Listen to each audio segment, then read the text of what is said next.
Okay, just to get us started, just to see how the voice levels are recording, I'm going to ask you what you like the best about summer. What I like best about summer? Well, right now I'm retired, so I'm going to enjoy summer. I like going to, my sister-in-law has a camp, Kennebaum Pond, and just sitting there on the Adirondack chair, just going out in the water. It's calm. It's relaxing, something I've not been able to do for a long time. Well, thank you for sharing that with us. So my name is Nicole Morin Scribner, and I am a volunteer with the Biddeford Cultural and Heritage Center. Today is Thursday, June 15th, 2023, and today I have the honor of interviewing Senator Susan Deschambault. And we are conducting this interview at the J.R. Martin Community Center in Biddeford, Maine. So thank you, Susan, for agreeing to do this. And I usually start these interviews right at the beginning by asking you what year, if you're willing to share, and where were you born?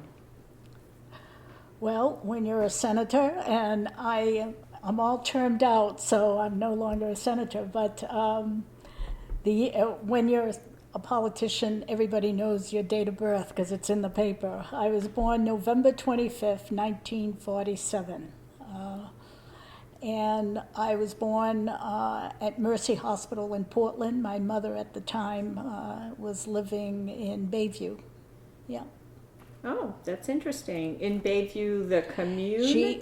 This is after her husband died, and she recently married my dad. And she lived at Bayview at a nice little home there.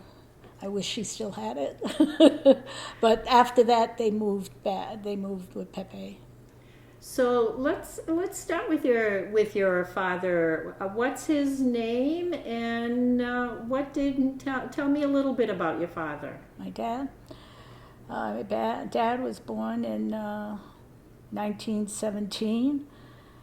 He is one of the youngest one of. I count 12, but they all say we had 16. There was 16 children. Mémère would take in a lot of children that for some reason they raised them. It just was a bit, what's one more, right? So we never really know, although I know his blood siblings. As I said, he's one of the youngest ones. He shares a personality with my Uncle Clement. They were best friends. They were probably 6 years apart. My dad always lived in Biddeford. He was mostly a car salesman. He also owned it's not a drugstore, it's like CVS without the pharmacy.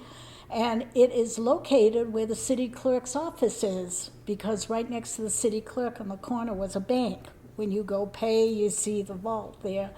So it was just, and it had a soda fountain. It had a little,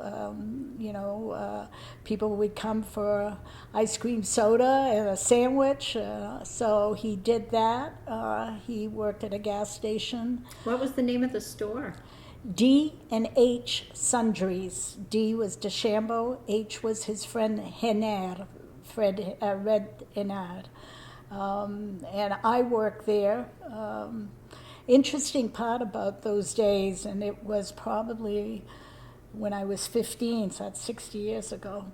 For some reason, and people will probably chuckle and remember this, at noontime, men would come in and ask for a bromo salsa, and that calmed the stomach. I never could understand that, and it was a little contraction that you just turn the wheel and the right amount of bromo, which is an Alka-Seltzer, would go in the water.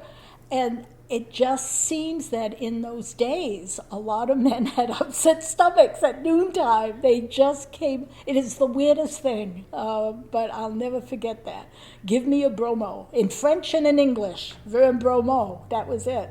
And so that's what I remember about that store. And where the parking lot is, across from Riley's Bakery and all that, was a building there, and at the corner my father had a luncheonette too. So he liked to do that, and I don't think my father stayed too long in a job because he just liked to talk and meet people, and but he was always a car salesman. Everybody would go to him for that. So that's pretty. He was jovial. Everybody liked him. He sang in the church choir, Minuit Chrétien, and I was one that was in the choir with him. And he would put us kids in the back seat of the car. There was 3 of us then, and Sundays he would go up country and say to us, "Okay, which road do you want me to take?" And it was just exploring like that. So kind of easygoing guy. Now, first of all, I don't know if I caught, did you say what obviously it's Deschambault, but what's his first name? Oh, excuse me, Paul André Deschambault. So it is Paul. Yeah. Now, do you know the story of how his family ended up in Biddeford?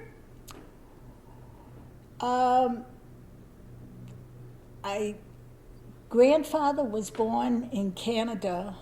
I think he did farming.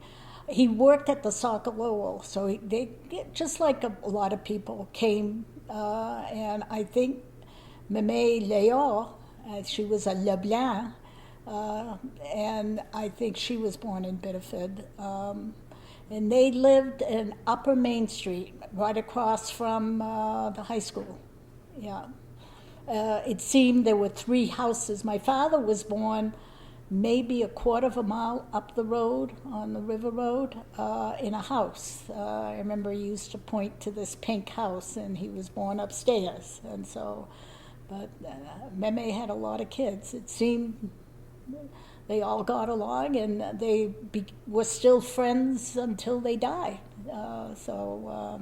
Yeah, really close family, the Deschambaults. Now, tell us about your mother. What was her name? And Yeah. C'était Laurence Annette, but my brother says that's not what it says on the birth certificate, but everybody changed their name. But Laurence, they called her Larry. I never knew that was a man's name because my mother was Larry. That's what people referred to her as. She is the youngest of 3 children, the only daughter of Marie-Ange and Pierre Larochelle, who started the laundry. Lived her whole life at 9 Porter Street, right next to the laundry.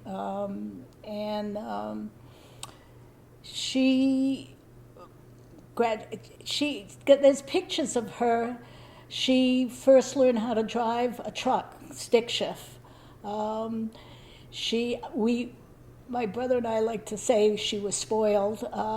She could take the car out anytime and had friends, and there are pictures of her at the beach and going to New York with her friends, but to know her later in life, very quiet, very mild-mannered, and it's fun to think that my mother was, took chances. But she worked in the laundry until, I want to say, 70, late 60s. And that's when around the time my grandfather let the business be run by his son, Uncle Reynold. And it was best. My mother wanted to be her own person. God love her. At the Weber Hospital, she was, quote, the executive housekeeper of the hospital. And that's where I saw my mother really bloom, because she was a good boss. The women loved her. I know that, they told me. So she knew about laundry, keeping the going and the housekeeping. And until they all passed away, everybody referred to her Madame Deschambault, Madame Deschambault. She would give parties once a year to thank them. So I was very proud of my mom. So I am going to ask about how your mother and father met, but before we do that, in some of the research that I've done, I found out that your mother also had a very sad but interesting story in terms of her first marriage. Can you tell us about that? Yeah, it's yeah. God, it's hard to think because I know how much it hurt my mom. It's sad. My mom, I don't know, like I said, would go to the beach in Olachet, and she met probably the most handsome man I've ever seen a picture of, Donald Baker from Sanford. She married in 1936. And a dress that my grandmother made. My grandmother made all the clothes, and it was a light pink, I remember, which she told me. And she had my sister. I have a half-brother and a half-sister, 10 years older than I am. My sister was born the following year, and 18 months later, my brother Norman was born. So Caroline and Norman are my half-siblings. He worked in the laundry. He helped my grandfather, his father-in-law. He had great possibilities, and what happened, of course, was World War II. He joined, I guess. He was trained in Fort Benning, Georgia. My mother went down there in an Airstream with her 2 children at age 28, so she could be with her husband. And the South was pretty strange to my mother. After that, brought the kids back and went to see him off in New York. And on Christmas Eve, 1944, they were on their way, the soldiers were. He was in the Army, and he was a second lieutenant, and they embarked on a ship. And I'm talking hundreds and hundreds of men in the bottom of the ship crossing the English Channel, and it was hit by a German U-boat. And it was a storm at the time, and it was late at night, and survivors said you could hear people in Calais singing Christmas carols as they were approaching, and they were escorted by 2 ships, and because it was such turbulent waters, soldiers were jumping off. The Leopoldville is the name of the ship. All the officers were, all the military was in, and they jumped the Leopoldville to jump onto these other 2 big ships, and many were crushed between the 2 because of the turbulence and the thing. Now that happened. My mother tells me she knew nothing.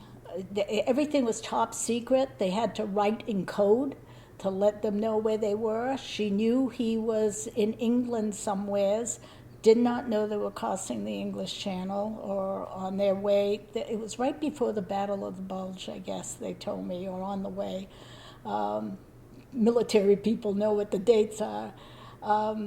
So she did not know anything, she says, until March of the following year when she got the Western Union telegram that he was missing in action.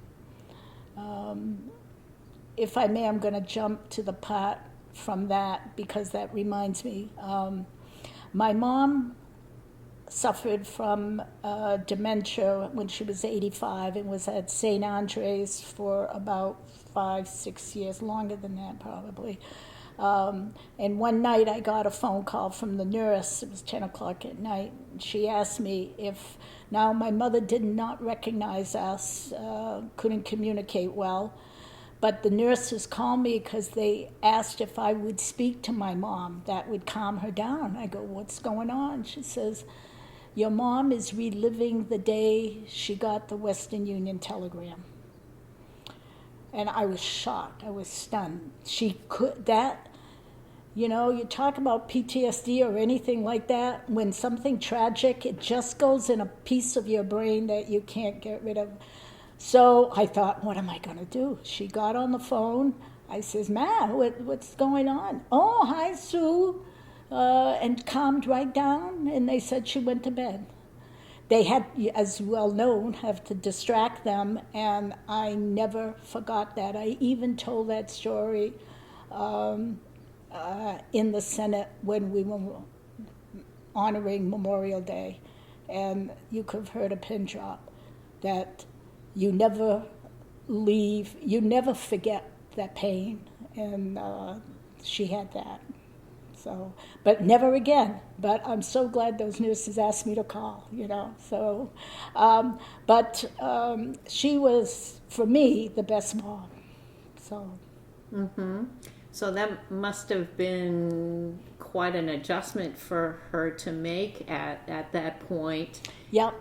When that happened, and she was the single mother of two. Well, she was 29. Caroline would have been for 7 or 8, and Norman 2 years younger. So that's when she, about that time, she left Bayview and went, because she talks about the war, having to have black shades and all that because they were on the water. Yeah, so she came back home. I'm sure Mémère and Pépère took care of her. But she's strong. But it was not knowing. And missing in action, what does that mean? Prisoner of war? What does it mean? There's something, and anybody can read it, the Leopoldville, that was controversial. They did not release any information. At the height of a war, you don't know what's going on and who's the enemy or what have you. So she lived with that. I don't think we ever talked about it until the late 70s, because we really didn't know. There were rumors until my brother, that was his dad, he, researched it in Washington, D.C. and found out more about it and knows that his name is on a monument in Normandy. So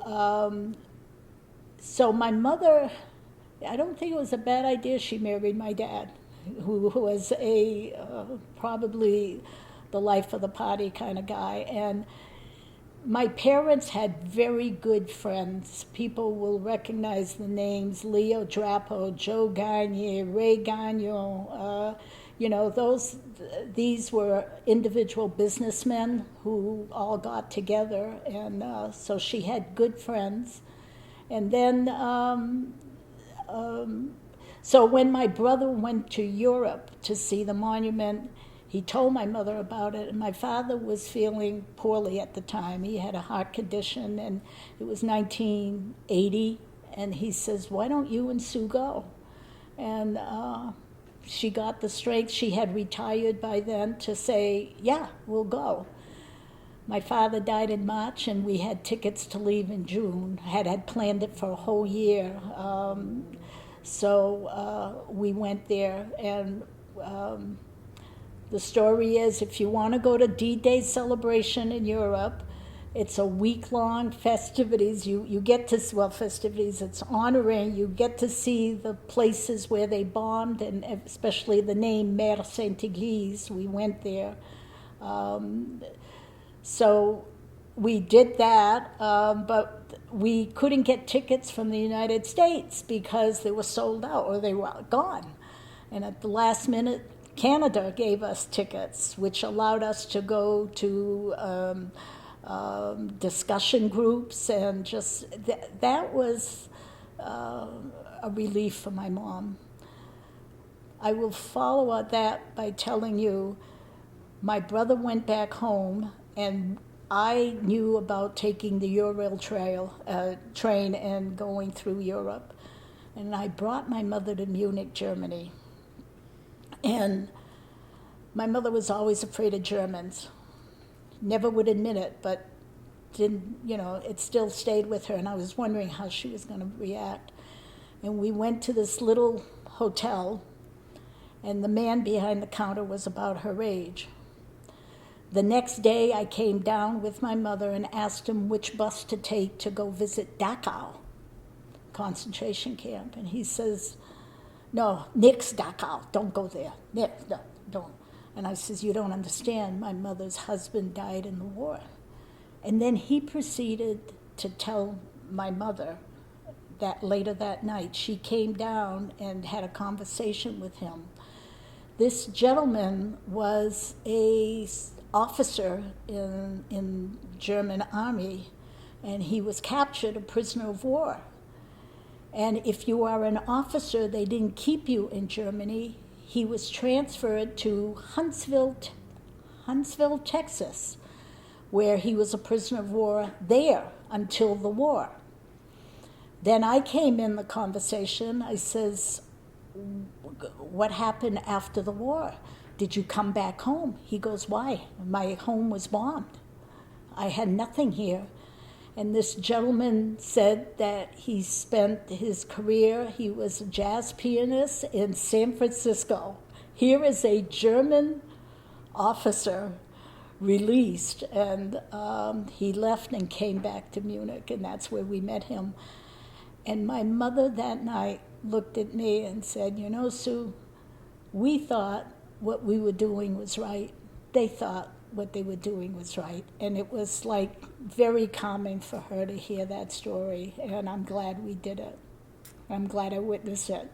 Wow, that's very powerful. Yeah. It took all that time. It was 1981. She was born in 15.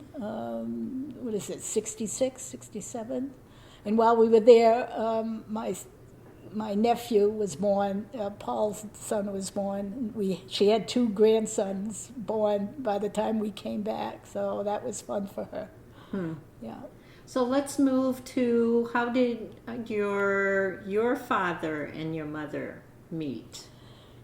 You know, they never told us. I don't know. I can see maybe my mother probably went through a couple of years that was tough. I think her family was supportive. She had her children.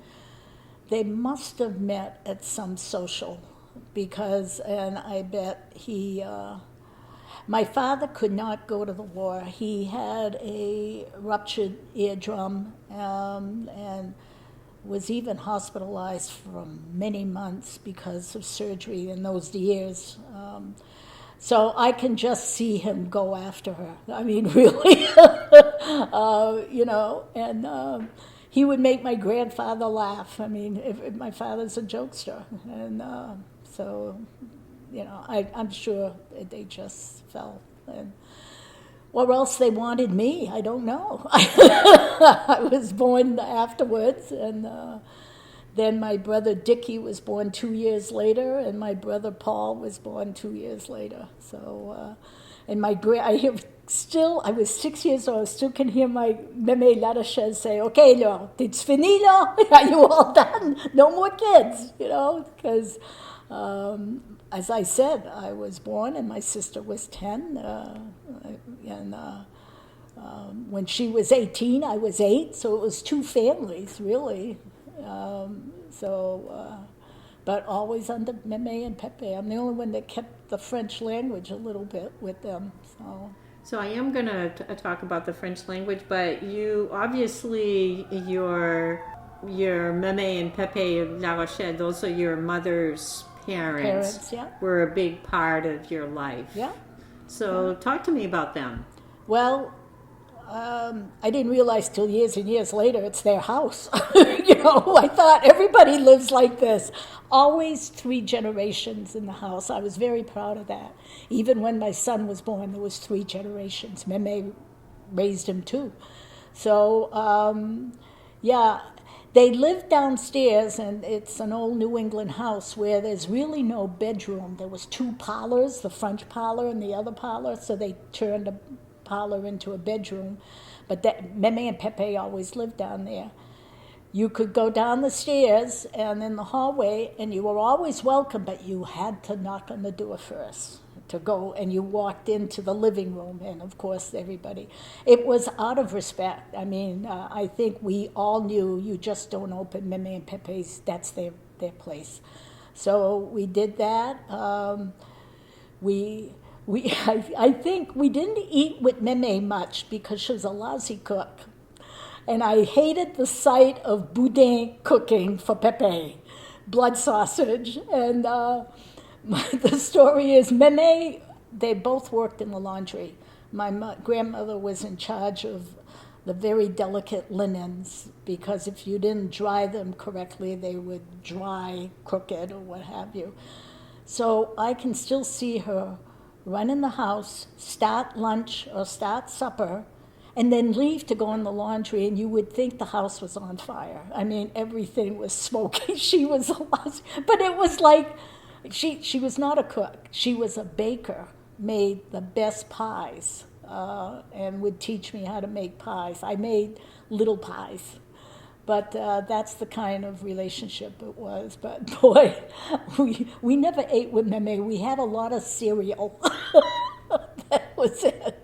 And Pepe loved everything she made. Poor Pepe. And so that was a family business.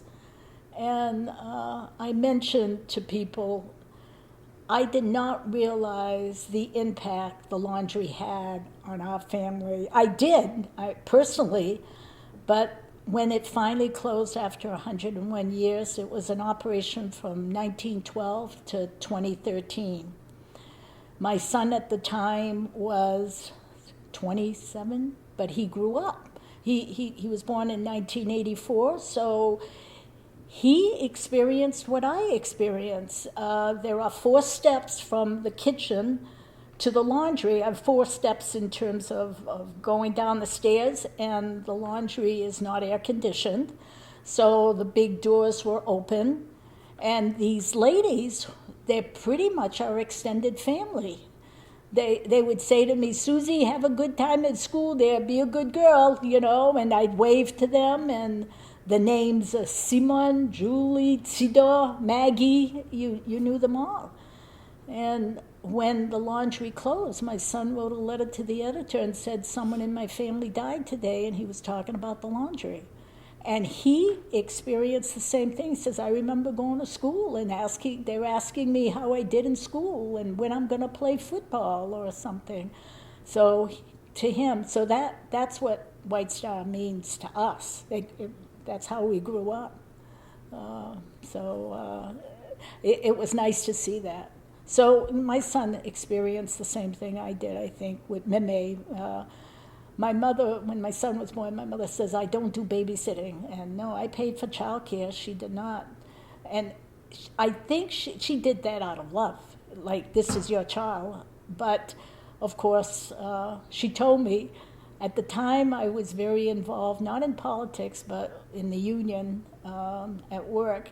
And I had meetings, so when he was born, she says, no more meetings for you, you know. So I did that until he went to school, 6 years old, and I told her that I wanted to be a police commissioner or do something. She says, well, get him ready for bed and I'll take care of him and everything, So we had that working, and that's when I got back involved in the city after that. I wasn't going to wait till he's 18, So, and he came with me he went to Democratic conventions and everything. And I made sure they had childcare for not only me, but every woman who wanted to go to Democratic conventions and stuff. So, yeah. Well, definitely going to spend some time on, your career for sure. But turning back a little bit, did you spend some time working at White Star Laundry? Oh, my God. They couldn't get rid of me. My Uncle Reno was sometimes more upset that I would make them laugh. And so he didn't like people having too much, like you're not tending to business. But no, we all folded towels that were like 2,000 degrees hot from the dryers. I started doing that. I bagged, I remember how much, 25 sheets, all hot and folded nicely way, because I had to wrap them up. I learned everything, even while I was in college, and at night I would work till 8 o'clock. I'd be the only one there.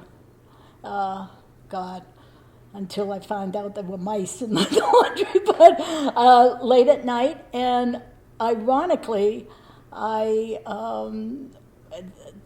boys at St. Francis College sent their laundry. That was part of going to college. You sent it to White Star in a net, and I had to catalog all of them, and then they'd be washed, and we would be able to say who it belonged to. So I did that. And in high school, I had the biggest thrill. I was a big St. Louis fan. I loved the guys, and I had crushes on, I was a freshman, I had crushes on these big football players, and they would play Friday night. The next day, all the muddy woolen uniforms would come to the laundry, and they would wash them the first thing in the morning, but you can't put that in the dryer. So my job was in the afternoon, I had to take them out of the bag, not the bag, but the basket, and we had to spread them out over the mangle that wasn't working or any table so they could dry. And Sunday night we'd fold them out. And just to say, oh my God, that is so-and-so shirt, that's it was just like, I'm privileged to do this, you know, and I would chuckle. No one would understand. No one's going to understand that. But it's something that, you know, who else did that? Me, you know. But I'll never forget stretching out those uniforms, woolen uniforms, in the rain, in the mud. That's how they, That's so funny that you bring that up, because I was going to ask you, you know, what is a contribution to the community that you feel that White Star Laundry made that people maybe wouldn't think about? And that's such an interesting story. Well, people come to me when I campaigned. I wouldn't recognize the last name, and I knock on the door, and they'd all say, "Oh, Susie, it's Susie," you know. And it was like I came back in their lives, and they're in their 80s, you know, and we talk. It was, you know, anybody who worked in that commercial laundry, when I tell people in Augusta that my grandparents owned a laundry, they think of a laundromat. You have to describe commercial laundry. We had hotels from Kittery to Brunswick. We had hospitals until the hospitals realized they have to do their own wash because of everything.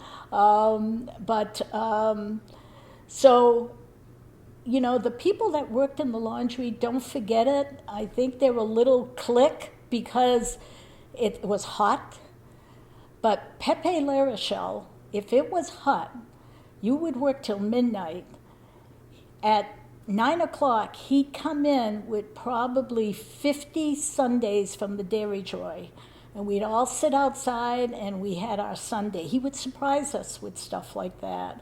But that's why all the windows and everything. So the people that live around Prospect and Porter, they were used to that. It was like if you lived next to the mill, you would hear the machinery, right? But it's just, they said they complained when the kids went home at midnight and they were all screaming on the streets, right? But no, what we did is, it bothers me to sleep on a sheet that's not ironed. I never knew about washer. I was spoiled in that respect. I mean, we had iron sheets, and I respect that. And whoever worked in the mangle knew to iron them. They were perfect. There was not a crease in them. And then the state police would come because all their uniforms were clean, because you had to iron them in a special way. The ladies of Hills Beach, Biddeford Pool, Kennebunkport, with their hand-crocheted tablecloths, that's very valued. My grandmother had this machinery, this contraption that's the size of a wall in your bedroom with all pins, and she had to stretch the crochet tablecloths, and it had to be perfect so it would dry. That was her job. And Uncle Reynolds' wife, Madame Leonor, that was her job afterwards. So there was quality work, and then wash and wear and all that. That's how. And then we had a dry cleaning business. I think we were above board. We had a lot of protection not to have any of the solvent go in the ground and all that, but other big commercial laundries outside of Biddeford, DEP came down, and so it got very expensive to do dry cleaning. And again, the people that work there, Simone Lavoie, Maurice Dion, Bob Cody, whose son is Adrian Cody, he was well known in high school band, but Bob would have the truck and deliver. So that's a family. That's a big family, and I know I went to school with their kids. So my grandfather, can I tell you how it started? I'll tell you, because I often wondered about that. Why didn't he work in the mill? Found out that my grandmother's family, the Mormons, helped him financially beginning, because he had the idea to do laundry, just help. And when I tell the story to people who are familiar with Pepperell, they go, he met a need. Large families, especially Hill Street and the tenement buildings of Cleve Street. You had Mémère and Pépère and mom and dad and 10 kids, and they all worked in the mill, most of them. So mom had to come back and cook meals, and the luxury, they were making good money, was, I got to wash the sheets, I got to wash this. And so my grandparents had a horse and buggy, and they would go, and I had a picture of that, a horse and buggy, and it said White Star Laundry. He said that he bought the name from a laundry in Lewiston. And he would go to those streets, and it was wet wash 5 cents. And they had wicker basket, and they would go like at 5:30, 6 o'clock in the morning before they left for work, and he would take all their linens, put it in the basket. Mémère and him would wash them and just put them in the basket with the name wet. It was a wet wash, so that at 6 o'clock at night when they came home, they delivered the basket, collected their 5 cents, and the lady just hung them up. And that was a luxury. And it just evolved from there. It was located on Granite Street once. There was a couple of places my brother knows better than I do, and I don't know when they moved to Porter Street. But by then he owned it outright. So, and I've got a certificate of him earning a certificate from some school about textiles. He wanted to learn about fabric and textiles. So a self-made man, and Mémère too. So it was generation and generation. We didn't, the only way, when it passed down to my Uncle Reynold, he passed it down to his boys, David and Kevin. So it never was us afterwards. So it just dawns on me as you say they brought the laundry back, and then the women only had to hang them up.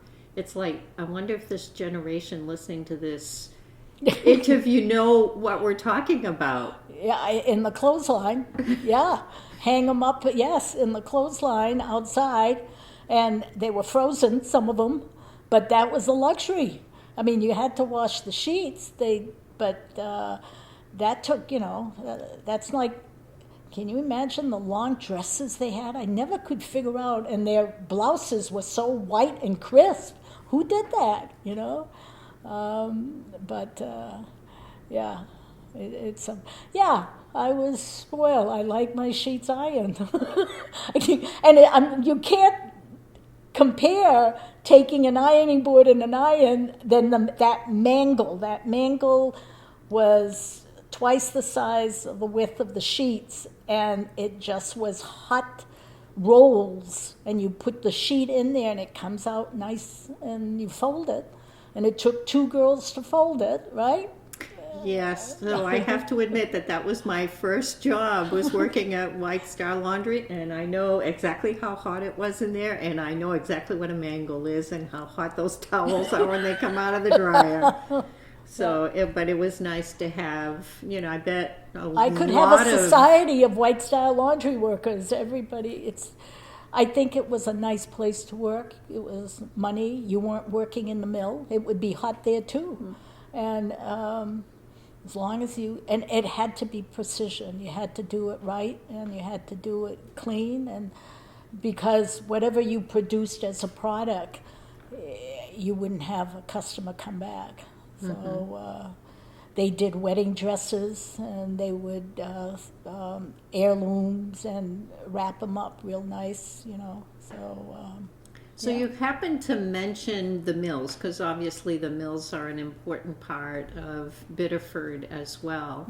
And earlier you and I had an opportunity to speak, and you shared with me a story of probably not a unique happening at the mills that in your family, I think this is on the Deschambault side, is quote unquote a bit of a scandal. Yeah, well, it was a quiet scandal.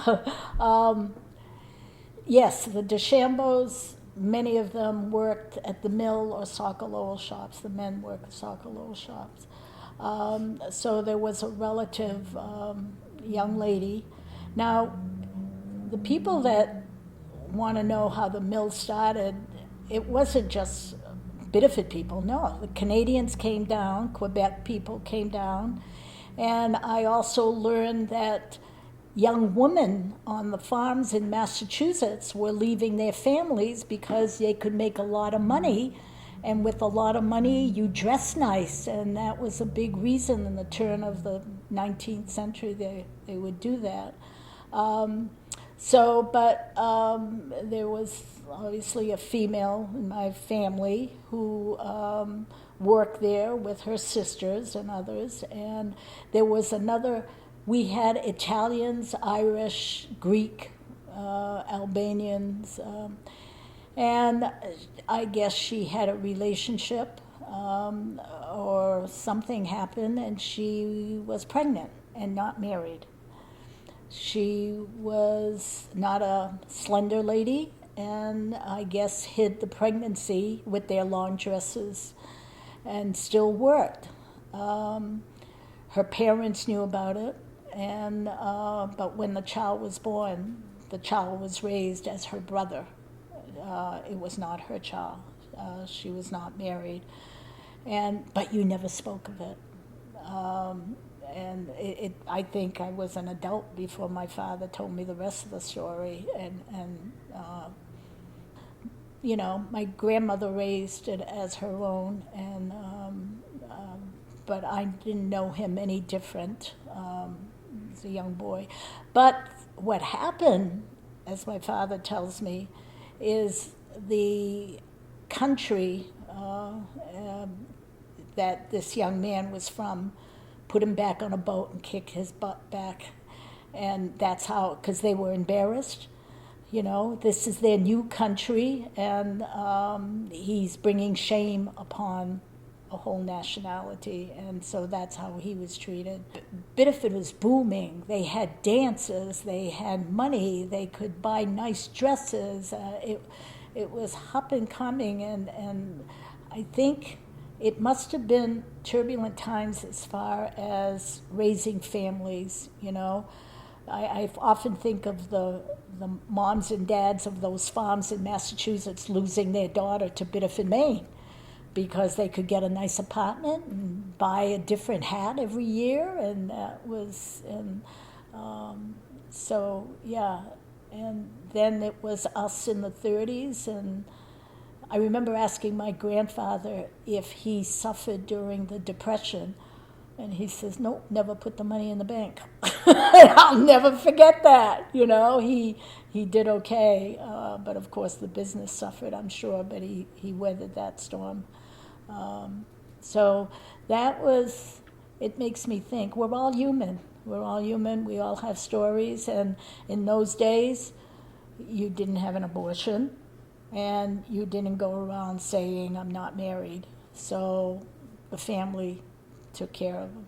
So, yeah. Now, did either you experience or did any of your family ever share, as you were saying, that there were different people of different national origins in the Biddeford area? How did those different cultures and nationalities get along? Well, you know that I belong to the Biddeford Cultural and Heritage Center, and out of that, I've developed a respect for archiving, and we've got Saint-Jean-Baptiste.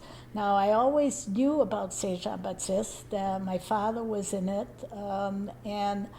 but I didn't know it was an all-men's thing, and I didn't know it was to preserve the French language. Everything was in French. All the ledgers are in French. So I think pretty much, you know, we talk about diversity and trying to mix the cultures. Well, I think I give respect to the ones that want to stay together. The French had their own societies, their own organizations, but it's not because they didn't like someone of a darker skin from a Mediterranean country or something.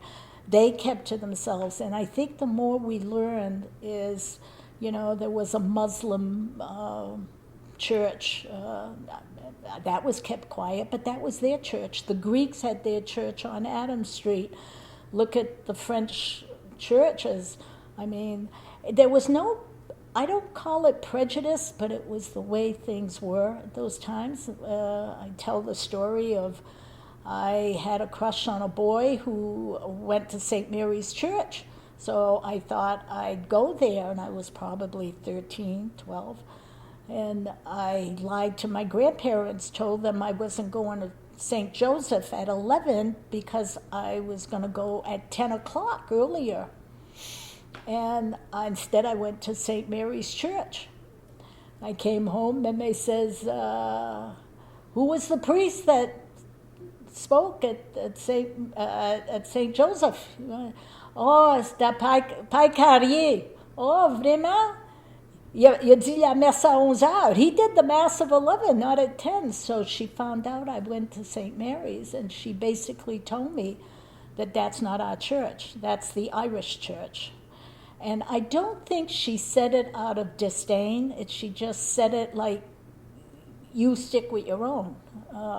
But that was, I don't know, we just didn't talk about prejudice, and I'm sure we lived it, but we didn't, it was just the way things were. My mother's side of the family were all business people. My grandfather Pierre's sister, Marie-Ange, was married to La Bonté, and she owned Elm's Laundry. So, and Uncle Ralph had a meat store. And Uncle Fred had, at Halfway in Old Orchard, had a motel and gas station. So that was the Larochelles. The Deschambaults worked at Saco Lowell, and it was a completely different family. And there was always a lot of people in the house, and it was just different. But we were raised by the Larochelles. We lived there together. Often went to my Uncle Clement's house. I have two cousins. Out of 47 girls that graduated from St. Joseph, 3 of us are Deschambaults. So we were all born in 1947, and we're still close. We're still close. So I would go to their house. So that's what it was. So yeah, so far I haven't been to Saco, have I? No, everything is Biddeford, you know. So did you go to Saco? Yeah, I don't know. The only time I went to Saco was we used to take the bus and go to Ocean Park and swim. It's disgusting what we did. It wasn't in the ocean. It was like a pool. It was like a homemade pool.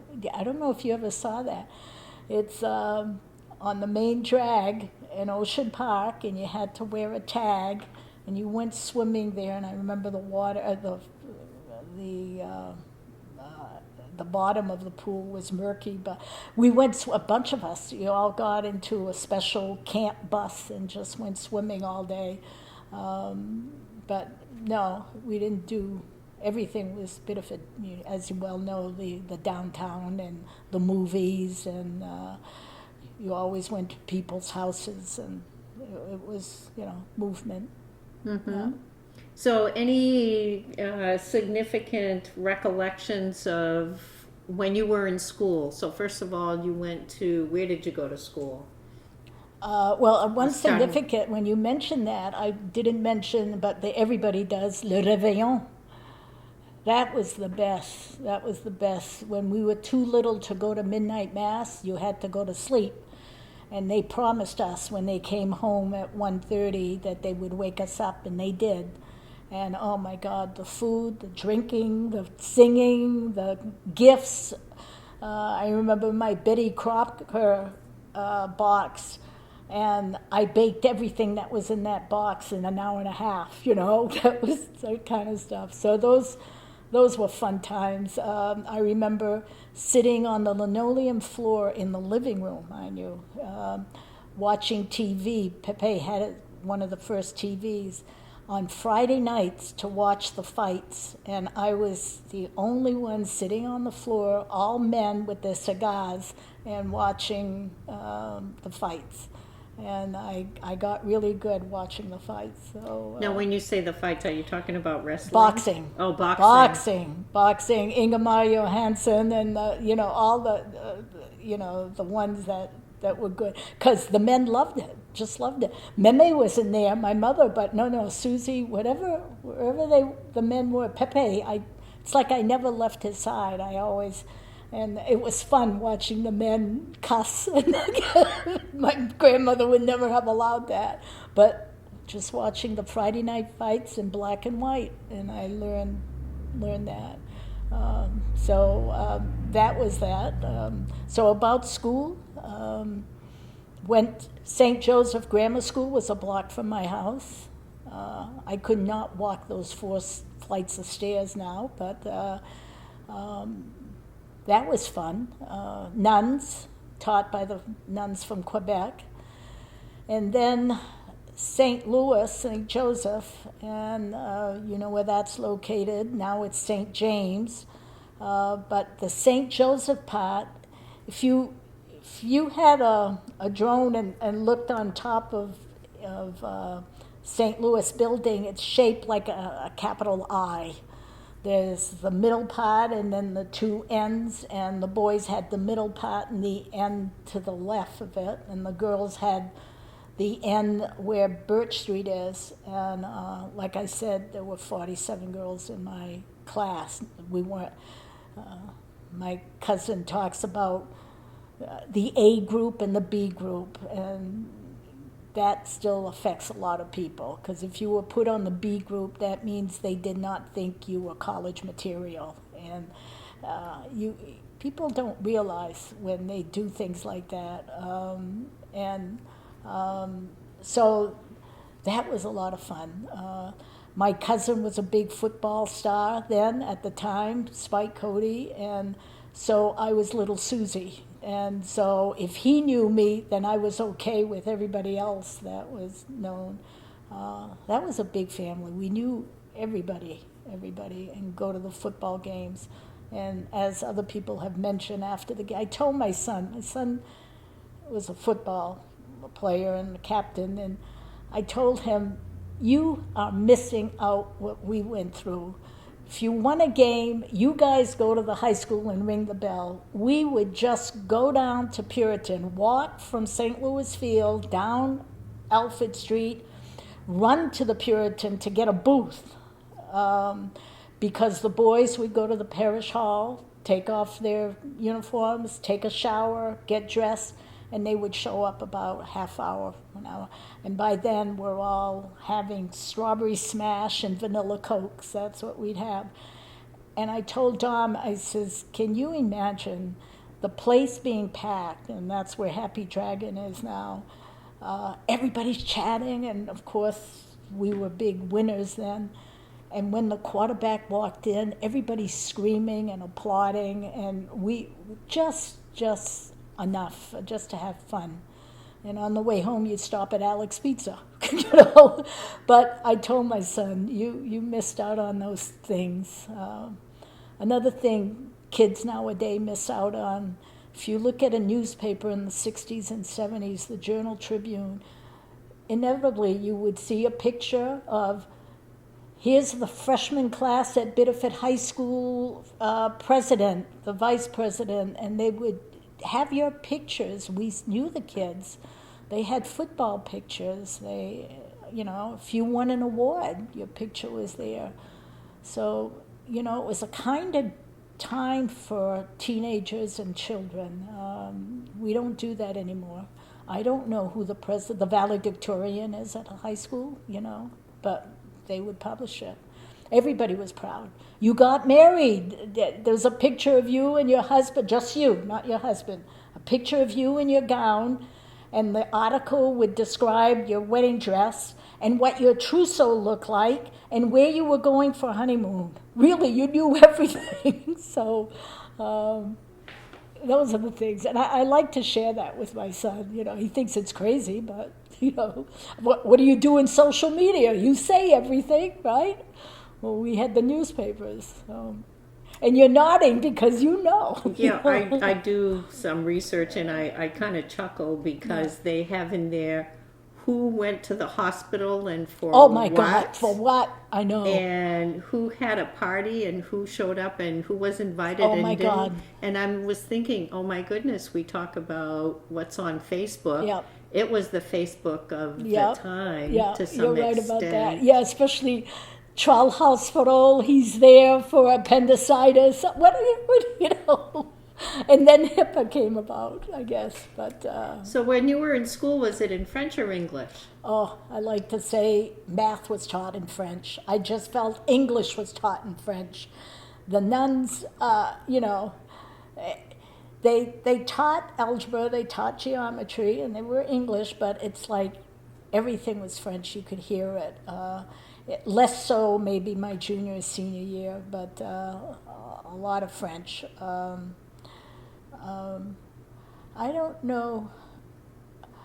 Yeah, I was vice prefect of the nationality my junior year and did it, and then the senior year. But those kinds of things. Every holy day you would walk from St. Joseph, St. Louis to St. Joseph Church. You'd go down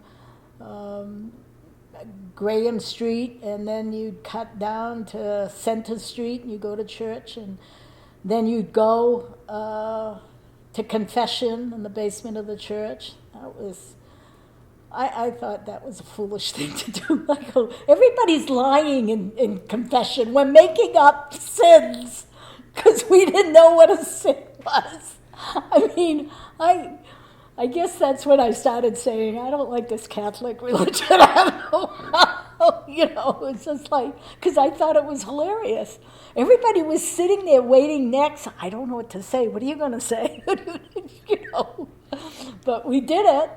I remember, was it Monday nights or Wednesday nights? Going to the basement of the church, and WIDE had the rosary, and we said the rosary. Yeah, we said it on the radio. Yeah, I think it was Monday or Wednesday nights.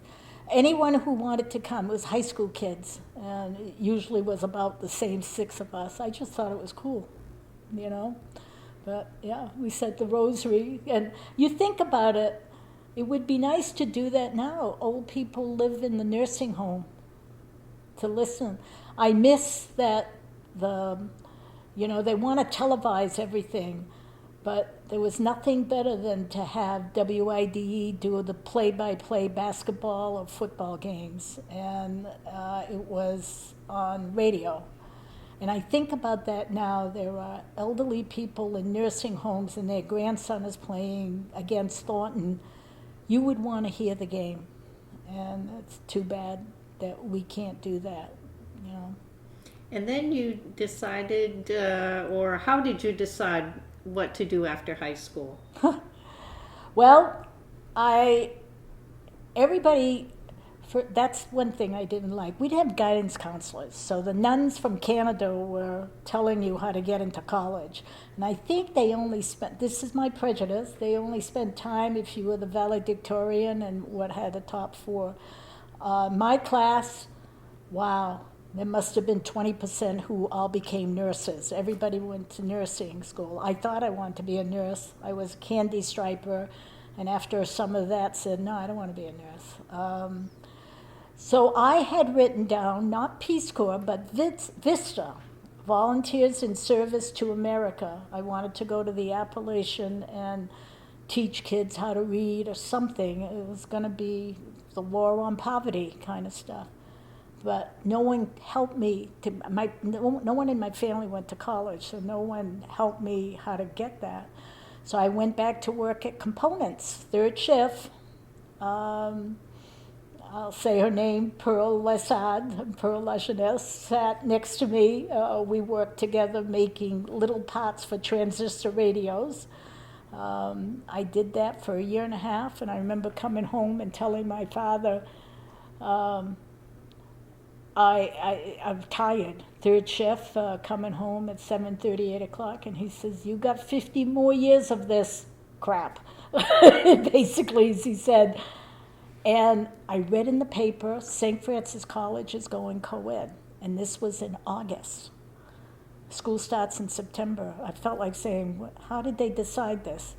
And the next day, I walked into St. Francis College. I was lost. I didn't know. It was all in DeCary Hall. But it was funny. They sent me to the registrar, and the registrar looked at me and he says, you here to sign up? It just looked like signing up for the Army. I said, yes. Didn't know how to get into college. I don't think he ever asked for a transcript. I was signed up. That's it. So my freshman year in '67, there were like hundreds of guys. I keep saying 600. I'm close to that. And 20 girls. And my friend was from Jackman. My other friend was from New York City. And so it was us and the boys. That was the turning point for me. If it wasn't for St. Francis, I don't know where I'd be. Because I got accepted at a couple of great big schools, like I don't know if it was Ohio State or Michigan State. Stupid to do that. And Boston University. But I didn't see. High school and grammar school was paid by, you never paid to go to school. It's not that it was public, but the church paid for it. And when I got accepted to college, and they said, you're accepted, and it would cost $4,000, I go, are they crazy? My parents didn't know. I didn't know. That's how naive. I don't know why I want to go. Well, I do. There's a story there. So I went to St. Francis, and I want you to know this story. When I was 12 years old, I don't like to read books. I cannot read a novel. I will read it to the last chapter, and I don't even finish a novel. It just does not keep me going. And at MacArthur Library, I didn't like being in the teenage section, so I snuck up to the adult section and see what they got. And I wish I had this book. It was called Our Rejected Children. The author was Deutsch. And it's an expose of how children are treated in reform schools. And it told different stories and had statistics. Now, this is 1959, and I was moved by this book because when I ended it, I said, when I grow up, I am going to do this, and I am not going to take a hose on kids to discipline them. When you're 12 years old and you find out another 12-year-old is being beaten, I wanted to just do something. It's funny, I don't know why that stuck with me so much. It was only years later that I saw the book, and it was written in 1942, and here it was 1959. But that was a motivating factor. When I went to St. Francis, I took every sociology class and every philosophy class.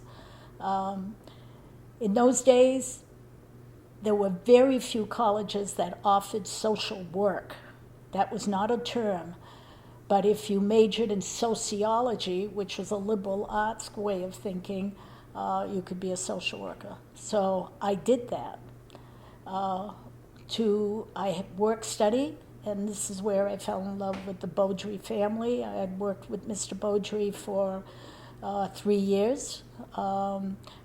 He never had a secretary because guys aren't secretaries. He had guys working for him that handled the equipment, but he needed someone to do the typing and just clean his office up.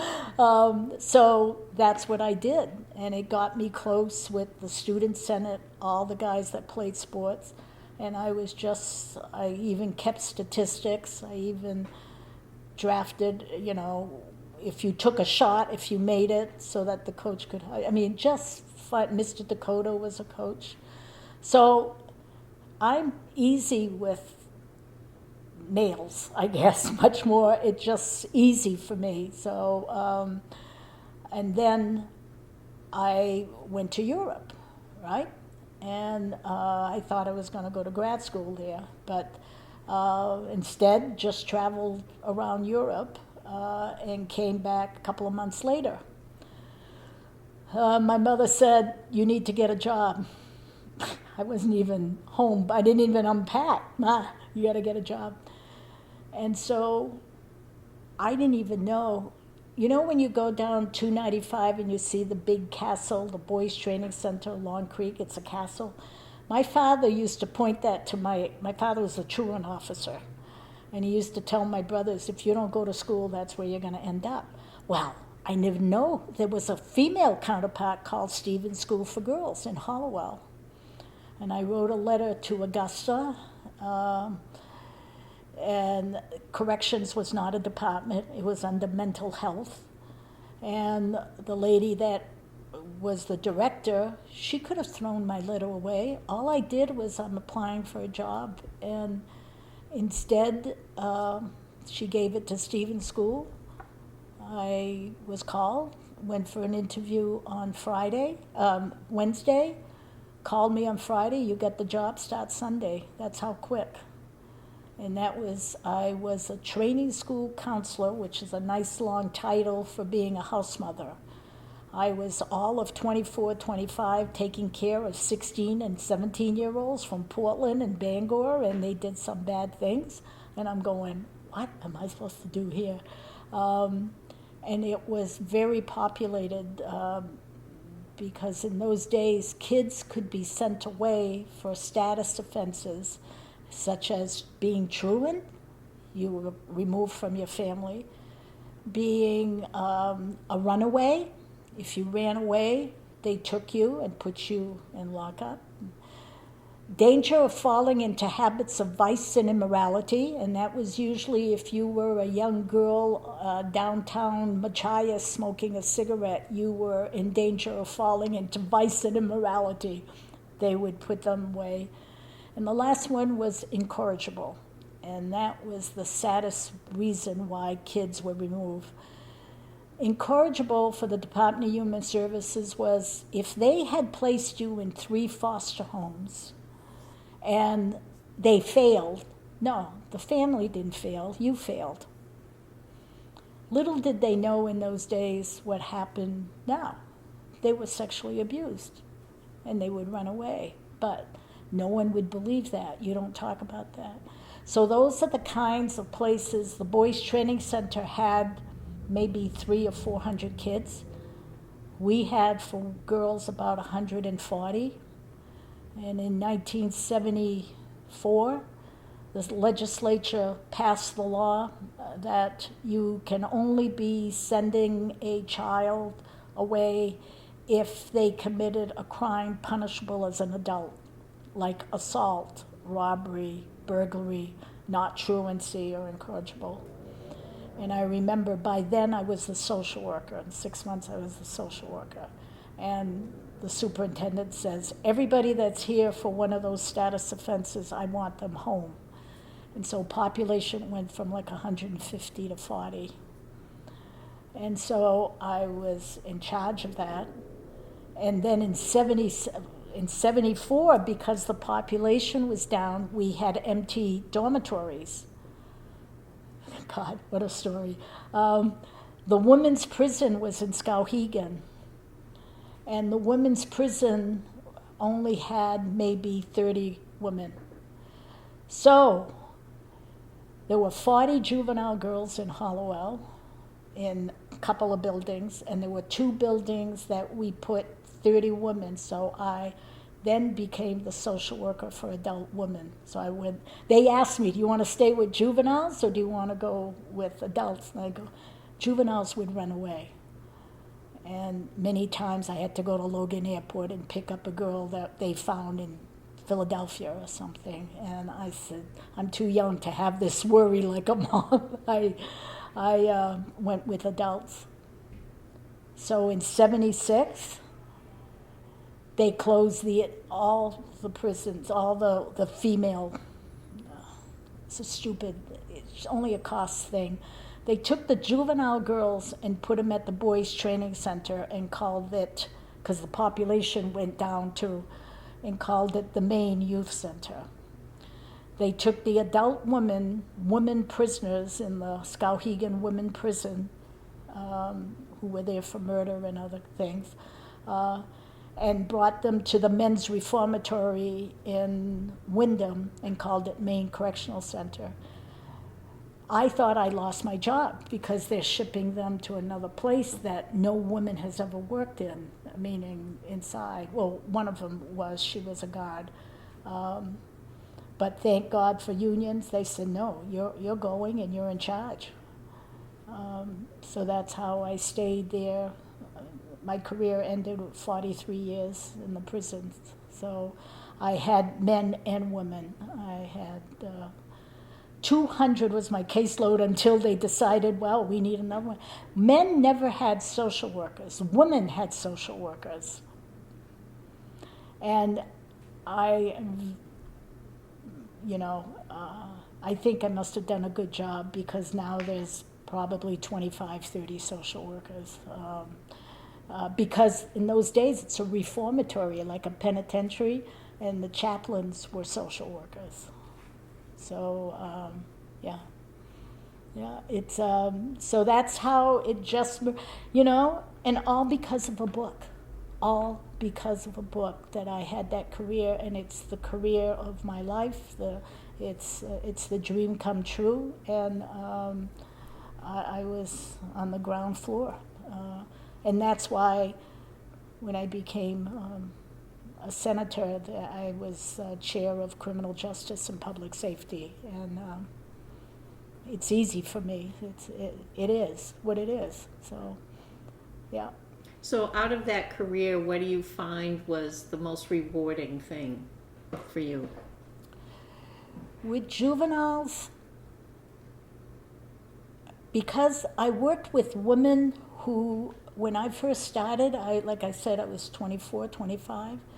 The women I worked with were divorcees or widowed. They were house mothers, really house mothers, and I was the college kid, the young kid. I think the rewarding part in one situation is there was a situation when we knew about this young girl, and she exhibited signs that now you could say she's an abused child, sexually abused child. But in those days, you didn't talk about that. And I guess I'm happiest because of my education, and I was young. I brought that forward for discussion, and it was a psychologist who, I can tell this story because it's not going to be names. This young girl came in, and it was truancy. She didn't go to school, from a rural area. And so, but she was different, very Caucasian, like a Caucasian. And so one night she had a nightmare and screamed and told me something that her dad may have committed. And so this psychologist would come about every 2 months and talk to us staff what's going on. And I mentioned it. And he said, "Do you believe her?" I said, "I don't know." He says, "If Dad did that, he would be at the prison, wouldn't he?"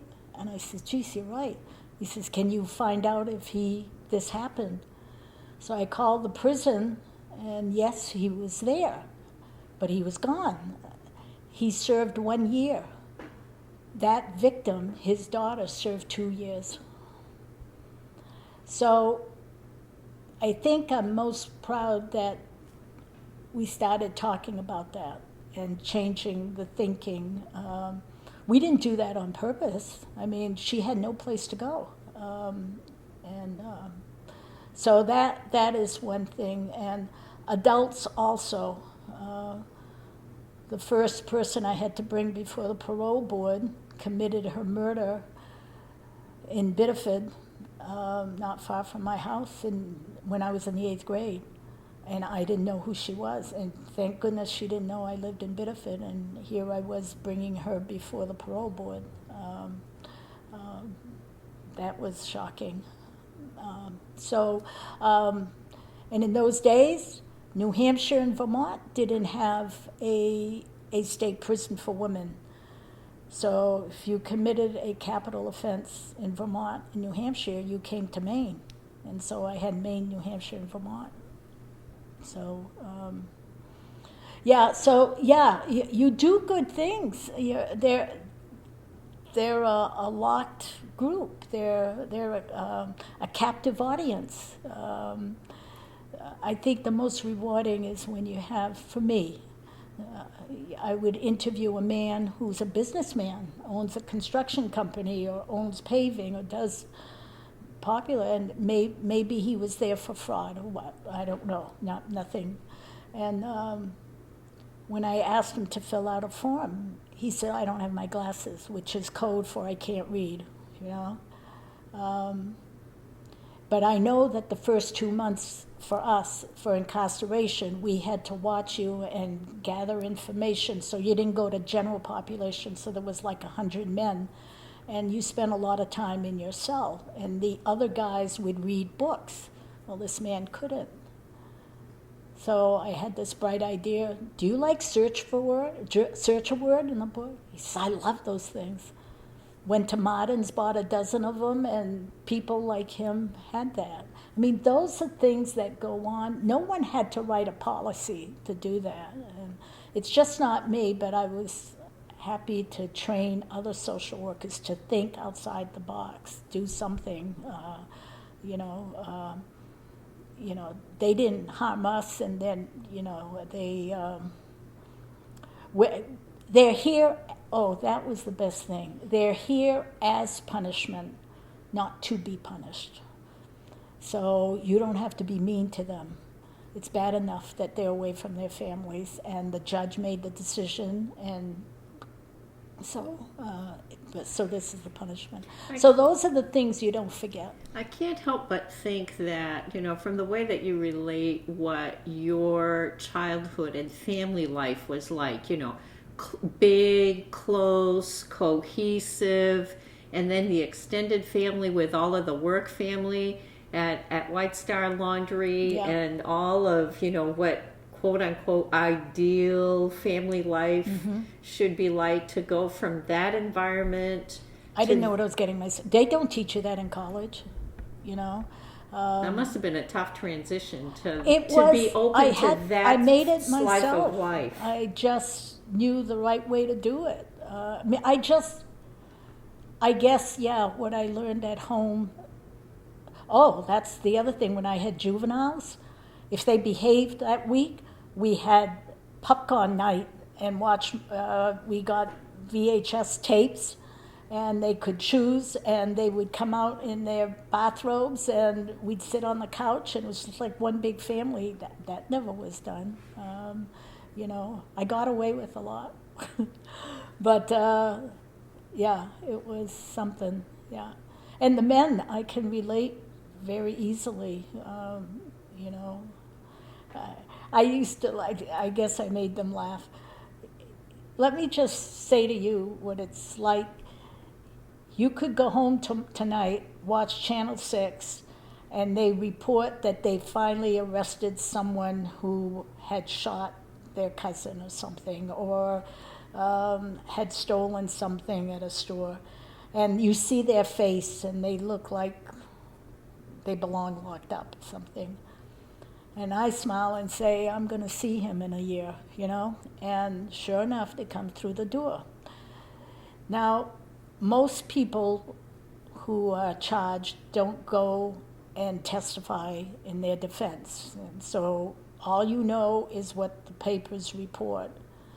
And I guess the biggest thrill for me was my job was to find out the story behind the story.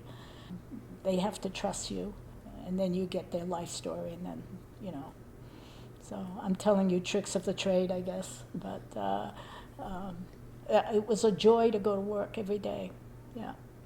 And how did your families look at your career? I don't think it surprised anybody that I did things unconventional in high school, too. I wrote a paper. We had to do a commandment, and my title was, "Why do you have to get married to have a baby?" Wow. I was brought in the principal's office for that. In Catholic school? Oh, yeah. Why can't you date a black person? Oh, God. And I wasn't even thinking like that. I was just thinking, like, how come? Can you give me a good answer? No. I have two cousins that would go, oh, scary. But it's no. My Pepe, oh, my God love him. He died my sophomore year in college, and he would say to me in French, "What are you learning?" And I would talk to him, and I know it went over his head, but he listened intently, and I says, "Look at the term paper I wrote," and he'd read it, and he'd say, "Fan bonne fig, you're making a good." I'm sure he didn't understand it, but that's the kind of love he gave everybody, So, yeah, so I gave it back, But yeah, I would go back to work in a second. I'm telling you, I love it. So. And then you had this whole other track going on simultaneously, in some cases, in terms of your political activity, or was that afterwards? No, that was. I didn't know. Well, my uncle was mayor, and I was always with my dad. He would always put me in the car at 8:00 at night, and he'd go visit his friends. And my mother says, "Where are you taking her?" No, I'm just going to go get an ice cream. And I would hear them talk about politics, so it was always stuff like that. When I was a state employee, there was no union. It was an association. The unions did not come into play until the late 70s for collective bargaining. And by then, I was very much in, my take-home pay my first year was $65 a week, that kind of stuff. So I guess that's political. I was on the board of directors of the union, the state union. And then, like I said, when Dominic went to school, I read where they were going to suspend a kid because he was smoking marijuana. And I thought, if his father was smoking marijuana on the job, they would send him to rehab. They wouldn't fire him. I mean, that's the kind of thinking we had for adults. They've got a substance abuse issues. But with juveniles, if they did that in school, they were suspended or expelled. And so it just so happened there was a board, and I joined it, and took 2 years to review every policy in the school department and rewrite them, modernize them. I was with Bob Melville, who was the editor of the journal. I've been very lucky to meet some very intelligent people and learn from them. So we did that, and after that, I wanted to run for police commission, and then there's an article in the paper that's someone said she can't run, she's a state employee, there's the Hatch Act.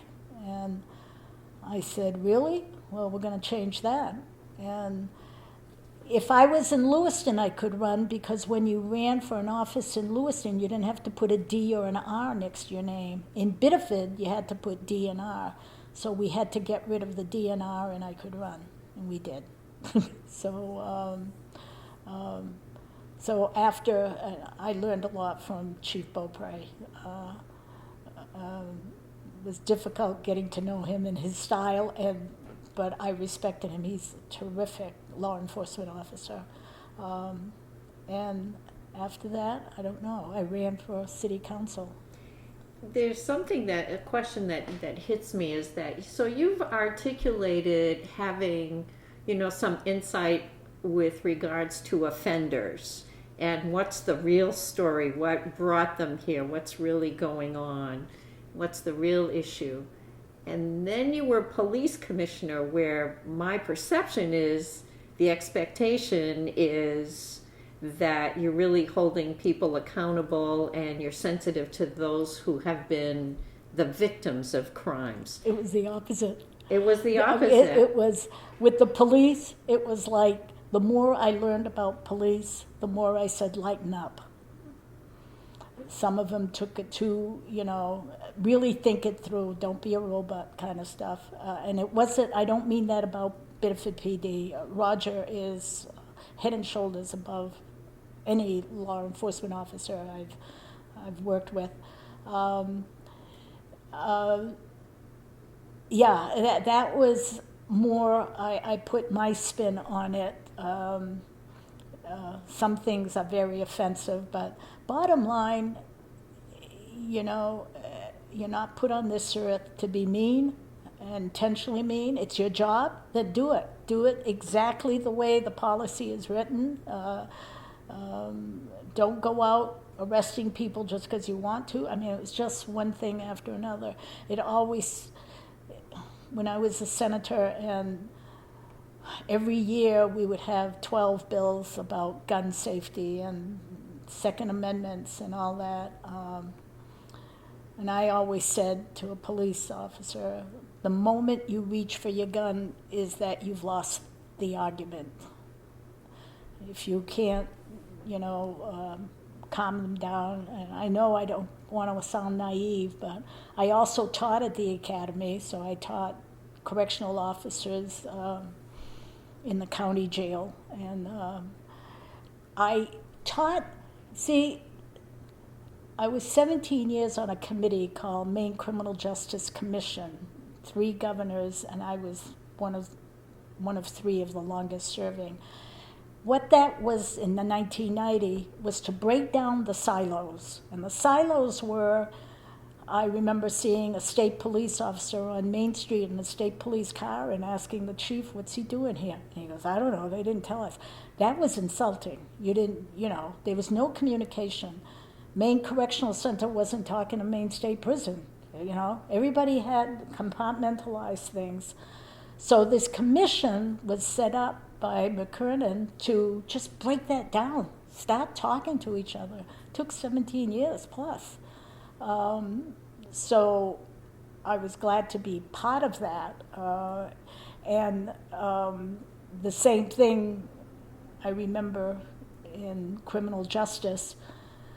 One side of the room was organizations about gun safety and, registering guns, and the other side was don't touch my Second Amendment. And after both of them testify, I looked at them and I go, you guys are not too far apart, You don't like the bill because of this, and you don't like the bill because of this. And it was, they acknowledge they're not too far apart. And let's, and the last bill was in, I can't claim my name was on it, but the director of Sportsmen's Alliance, everybody thinks they're Second Amendment people, they're good people, and the director said, I've got an idea for a bill. And so I got a Republican to come in who's an ex-state police, ex-sheriff, very law and order, and myself and Sportsmen's Alliance, and we wrote a bill called Safe Storage of Guns. And not only guns, weapons, medicine, and if you buy something to store your gun in, you don't have to pay taxes at Cabela. But right now, the Commissioner of Public Safety, because he's in charge of that, it passed unanimously, there would be grants. So if you want to buy a nice big, I feel like I'm doing a commercial, a great big rifle storage unit, and it's $1,000, we'll have funding grants of maybe a couple of $100 deducted off that. We even got Jared Golden from Washington to put it in a budget to do it nationally. So it's that's still up in the air. So we're working on that. But those are collaboration things. So yeah, my path is not different. It's juveniles, it's adults, I've worked with prisoners. I love my prisoners. I call them my boys. I know if you're a victim of crime, you think I'm crazy, but that's not my job. And I'm not Susie social worker. Firm and fair and fun. That's the 3F, Now, one of the things that comes to mind too is, so you've done at least a little bit of traveling, and you've been in and you've been exposed I to. I feel like I'm 102 years old right now.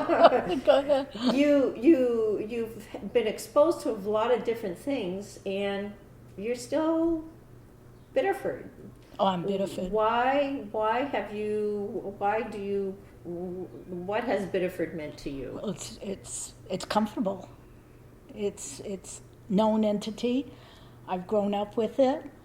I was on this, I did that with the school department just to learn. I do things not for myself so much to learn. It's the best college there is. And then I don't know why I became a city councilor. And that was my best committee is planning board, and I'm back on planning board. I could get a PhD. I mean, I'm not terrific on that.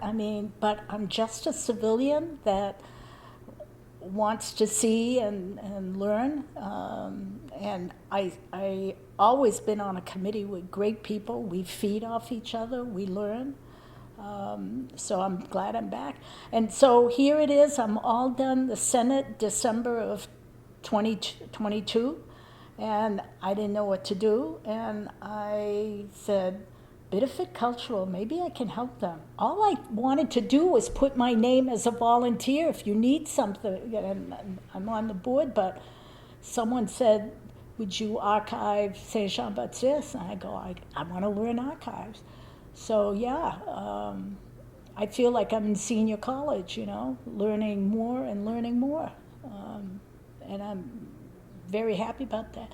My son has been elected charter revision. He's chair of Biddeford Housing. I never talked to him about politics like that.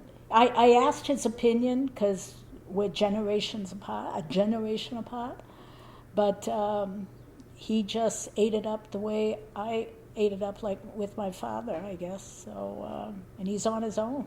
So, I don't know if we mentioned I think you mentioned it in passing, what his name is, and so he lives in Biddeford? Yep, we live in the mills in two different buildings, but side by side.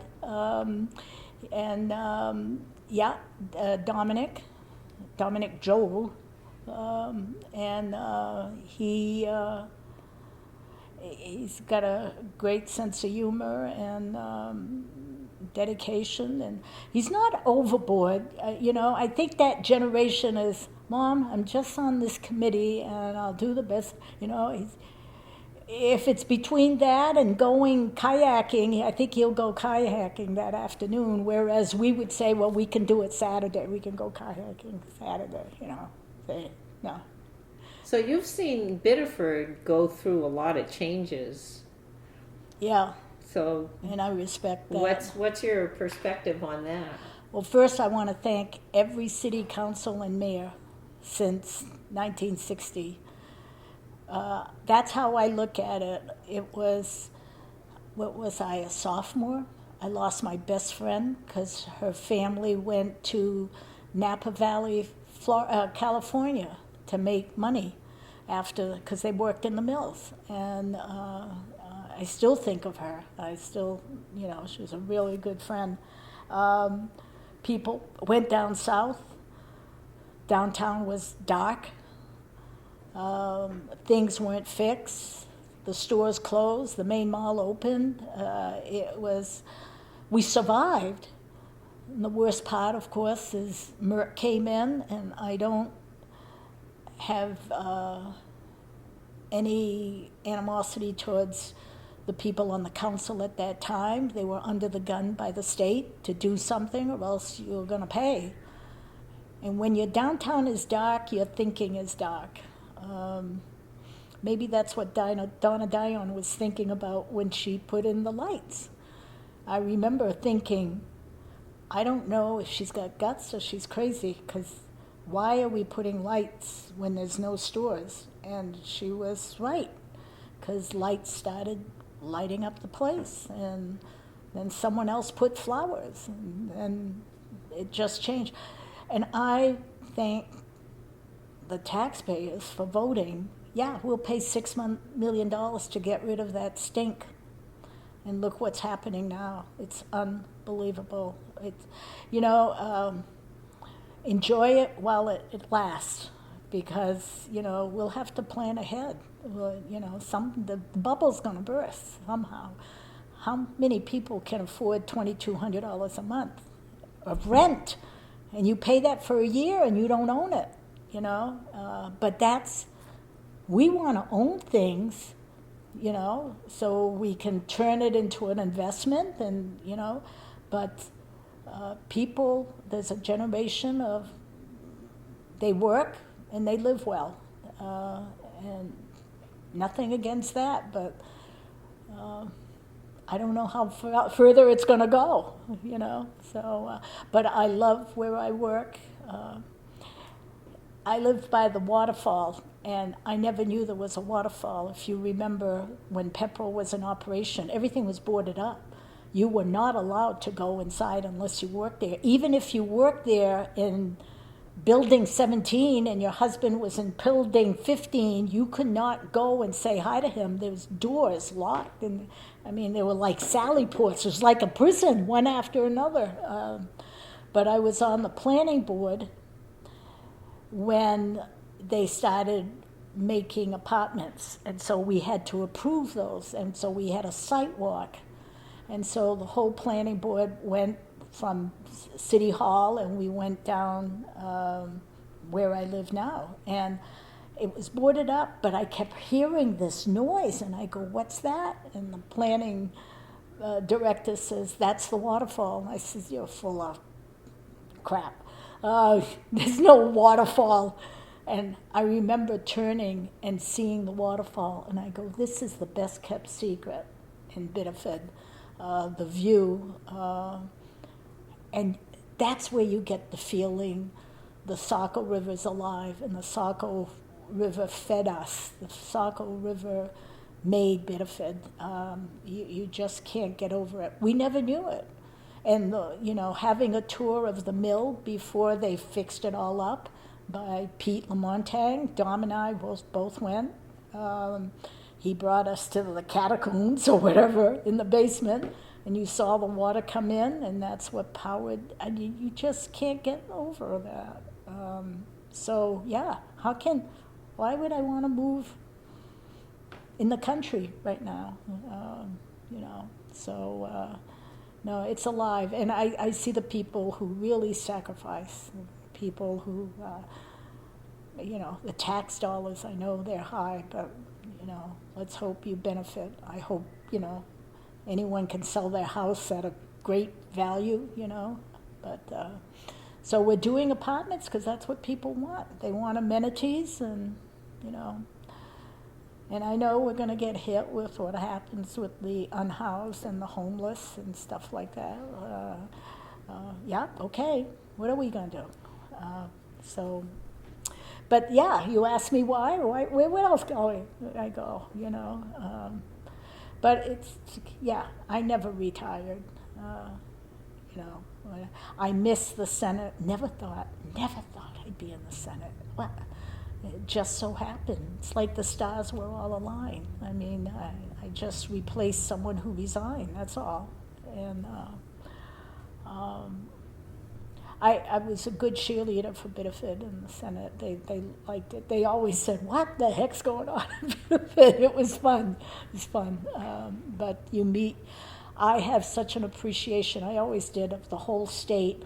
The people who are very religious, there's a lot of people, we're more than just York County, but Piscataquis County, Washington County, Worcester County, once you meet them, you understand why they think and I hope they understand why we think the way we do, and yes, all the money's down here.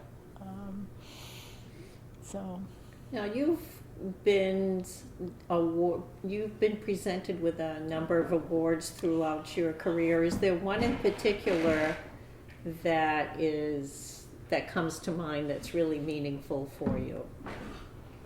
Well, I like my Sportsman of the Year award, the presidential award. That was cool. I don't think they ever gave it to a female or a Democrat, so that was funny. Well, the one that shocked me the most is people know House Speaker John Martin from the Allagash, Eagle Lake, was a speaker for many years, and French heritage, and he started the Franco-American Day, and it's held every 2 years in the State House, where there's a committee. And so I was on the committee. They asked me to be on the committee for 3 years or so I was. And it's beautiful. You ask legislators who in your community could benefit. And we look and we pick maybe 6 names, and they're in the the Maine Franco-American Hall of Fame. And a very good nurse, or benefactor or someone. They're just great stories. And so it was my last year, and I was on the committee, but it was during COVID, so a lot of things were on Zoom. And they wanted to give one to Mr. Beaudry, and his family recommended that I give it because I knew them and I knew Mr. Beaudry, who had passed by then, and I was honored to do that. So I wrote a speech because it's all pomp and circumstance. It's a big thing. And at this time, because of COVID, it was held in the House, so there weren't any meetings going on. It was well attended, but not as big as it used to be. The governor came down, the president of the Senate, and Ryan Fecto was the speaker, and they all tried to speak French. The governor speaks French well. And I went by myself, and my best friend, Pat Boston, called me, and she says, I want to go because I know Mr. Beaudry, and it's nice that you're doing that. But right before it started, I looked and I saw my nephew, and then my sister-in-law, and my brother, and I went, and the first thing I thought of, isn't that nice? They're here because I'm giving an award to Mr. Beaudry's family. And then I was going to sit where everybody else is sitting, and they said, no, you sit up front. And I go, no, that's what the award is. And he says, you're getting an award. And so that was how I found out I'm on the freaking committee that I was getting award for Franco-American Hall of Fame. Jeepers.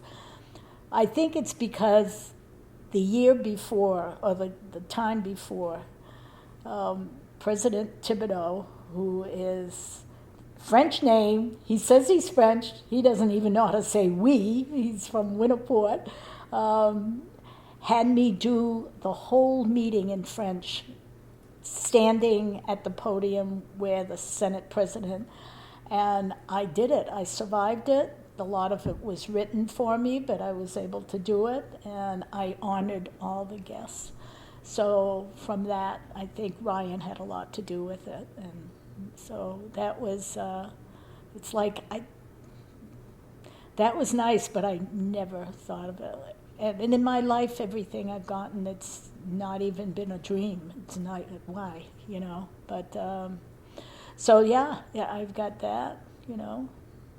I started attending the Veterans program on Elm Street. You know, they have great lunches on Saturday, but that's when I was running for the House, and to meet the veterans and get to know their stories. And, you know, I'm a storyteller, and I like to hear that. Conrad Letelier, who was president then and a membership officer, he asked me about Vietnam because he served, he's got 2 Purple Hearts. And I says, I didn't really protest Vietnam, but it was a tumultuous time in the 60s. Kent State happened, and that's when I completely lost it. I was really angry and wanted us to get out of the war. And even though you're 21, 22, you don't know the political decision making, and you just react as that. And he says, well, he says, why don't you become a member? I says, of what? He says, the associate organization of associates of the Vietnam War. I go, there's such a thing?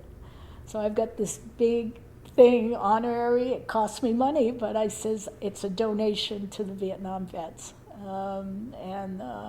I just got in the mail an invitation to attend their annual meeting. I don't know anybody who's a member, and I went, oh my God, this is a real thing, you know. But that's cool. That's cool. I did that for the right reason, anyways. So that's part of the community, you know. So, yeah. Well, I've asked you a lot of questions. Was there anything in particular that you had definitely planned on sharing that maybe hasn't come up because I didn't prompt it with the right question? No, I mean, yeah. When I die and go to heaven, I'm going to tell God, geez, thanks. That was a good ride. That's about right. And frankly, I go back. Don't underestimate an 8-year-old, 10-year-old, 12-year-old. That changed my life completely. Reading that book all by myself. If your son wants to be a chef, then help, let them go, and you'll know if that's what they want to do, or your daughter be a welder or what have you. And I think I've raised my son that way, and my mother did. There was a time in high school I was very discouraged. Something happened, and I came home, I think it was my senior year, and said I was going to quit school. And I love my mother's response. Okay. She knew damn well I wasn't going to quit school. But my mother's always, the rope was never tight. It was always loose. It was always loose, and I have thought of raising my child like that. I'm firm, but the rope's there, but it's loose. Don't make me tighten it, that kind of stuff. And I think I treated prisoners like that. You can't call them prisoners, you call them offenders, I don't know. But no, I really think I was lucky to have met even convicted murderers, sex offenders. It's I impart something. There's respect there. I mean, like I said, they're not there for punishment. It's as punished. They've already been punished. That's it. Don't make it. Just follow the rules, and smile. Always smile. Always smile. So. Okay, well, thank you so much for taking the time to share, and there are a million other questions I would have loved to ask, but I think that this gives some very interesting insights into some aspects of Biddeford and some of your experiences that we were not aware of. So thank you for taking the time to share your story. Thank you. I mean, God, thanks.